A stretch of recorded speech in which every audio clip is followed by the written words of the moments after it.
The Thirst That Wasn't Water. A story of the woman at the well, John 4. The sun burned hot above the dusty town of Sychar, and the streets were quiet. Most women came early in the morning to draw water before the heat grew cruel. But not her.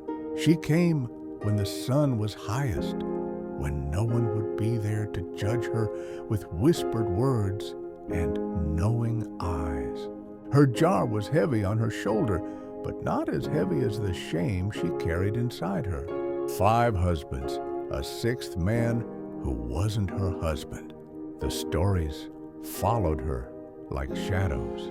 She had learned to live with rejection, or at least around it. But this day was different. As she neared Jacob's well, she saw a man sitting alone, dusty from travel, but calm, as if he had been waiting. A Jew. She hesitated.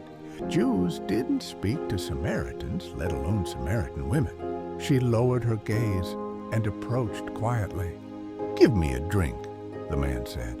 His voice was gentle, not demanding, not shaming, just tired, human.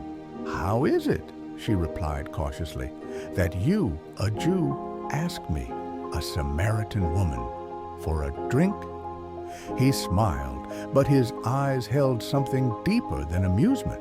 "If you knew the gift of God and who it is that asks you for a drink, you would have asked him, and he would have given you living water." She furrowed her brow. He had nothing to draw with, and the well was deep. "Where do you get this living water?" she asked, curious now.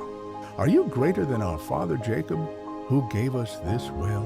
The man leaned forward slightly. His voice was quiet, but it echoed in her soul.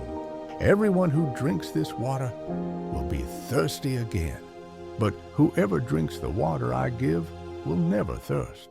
The water I give will become in them a spring, welling up to eternal life." She looked at him, truly looked. He was no ordinary traveler. Something stirred inside her, something long buried beneath years of rejection, loneliness, and shame. "Sir," she said, "give me this water so I won't get thirsty and have to keep coming here." "Go," he said softly. "Call your husband and come back." She paused. "I have no husband," she said, eyes cast downward. "You are right," he said. "You've had 5 husbands, and the man you have now is not your husband. What you've said is true." Her heart